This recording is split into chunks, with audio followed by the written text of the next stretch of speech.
সম্মানিত মাছ চাষি ভাই ও বন্ধুগণ, তো ভিডিওতে এখন আপনারা যে মাছের পোনাগুলো দেখতে পারতেছেন এইগুলো হচ্ছে অরিজিনাল দেশি শিং মাছের পোনা। তো যে সকল খামারি ভাইরা চাষের জন্য উন্নত জাতের দেশি শিং মাছের পোনা খুঁজতেছেন তারা আমাদের সাথে যোগাযোগ করবেন এই সমস্ত অরিজিনাল দেশি শিং মাছের পোনা ক্রয় করার জন্য।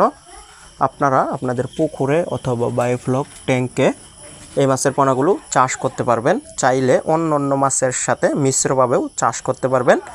এই দেশি শিং মাছগুলো যদি আপনারা অন্য মাছের সাথে মিশ্রভাবে চাষ করেন তাহলে কোনো এক্সট্রা কোনো খাবারের প্রয়োজন হবে না। অন্য মাছের বিষটা খাবার খেয়ে অলি খাবার খেয়ে কিন্তু নিচের স্তরের খাবার খেয়ে কিন্তু এই মাছগুলো মাত্র 5 থেকে 6 মাসে বাজারজাত করতে পারবেন।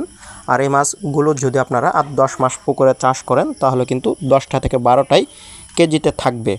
আর যদি আপনারা এই মাছগুলোকে এককভাবে পুকুরে চাষ করেন তাহলে 5-6 মাসে 15টাই কেজি থাকবে। দীর্ঘদিন চাষ করলে 8-10টাই কেজিতে থাকবে।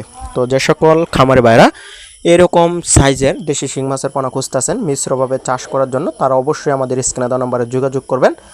এখানে রয়েছে আপনার 85 থেকে 90% ফ্যামিলি মাছ, অর্থাৎ আপনারা যদি চাষের জন্য পুকুরে দেশি শিং মাছের ফ্যামিলি মাছগুলো পুকুরে চাষ করেন তাহলে কিন্তু সেক্ষেত্রে শিং মাছের গ্রোথ অনেক বেশি থাকে। কারণ পুরুষ শিং মাছ থেকে স্ত্রী শিং মাছ বেশি বৃদ্ধি পায় পুকুর অথবা ট্যাঙ্ক হোক। তো সেজন্য আপনারা কিন্তু পুকুরে চাষের জন্য অবশ্যই ফ্যামিলি মাছগুলো বেছে বেছে নেওয়ার চেষ্টা করবেন।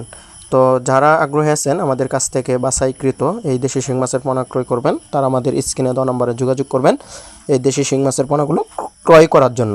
এইগুলো 400 থেকে 500 পিসে কেজি, অর্থাৎ 1 কেজি মাছ ওজন দিলে 400 থেকে 500 পিস হবে। তো যারা আগ্রহী আছেন অবশ্যই স্ক্রিনে দেওয়া নম্বরে যোগাযোগ করবেন।